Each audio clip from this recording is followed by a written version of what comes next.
26 जानेवारी 2027 पर्यंत साक्षर करेल। मी स्वतः असाक्षर राहणार नाही आणि इतरांना असाक्षर राहू देणार नाही।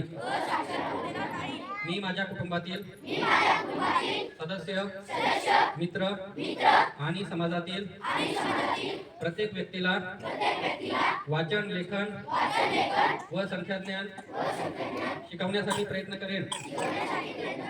मी किमान 2 असाक्षर व्यक्ती साक्षर करण्यासाठी प्रचार प्रसार करेन।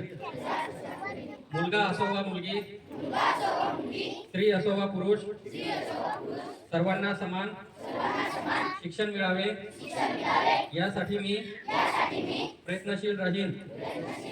राज्याचे 100% साक्षरतेचे ध्येय गाठण्यासाठी मी माझे सर्वतोपरी व निरंतर योगदान देईन।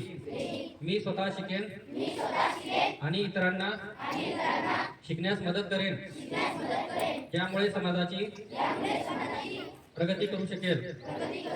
जय हिंद, जय महाराष्ट्र, जय उल्हास। बघा, आपण हे श्री सुरेश नागरा यांच्या हस्ते झालेला आहे। आता या ठिकाणी आपल्याला ध्वजाला सलामी द्यायची आहे। एक साथ विश्राम, सावधान। एक साथ ध्वज को सलामी देंगे। सलामी 1 2। एक साथ राष्ट्रगीत शुरू करेंगे। शुरू कर।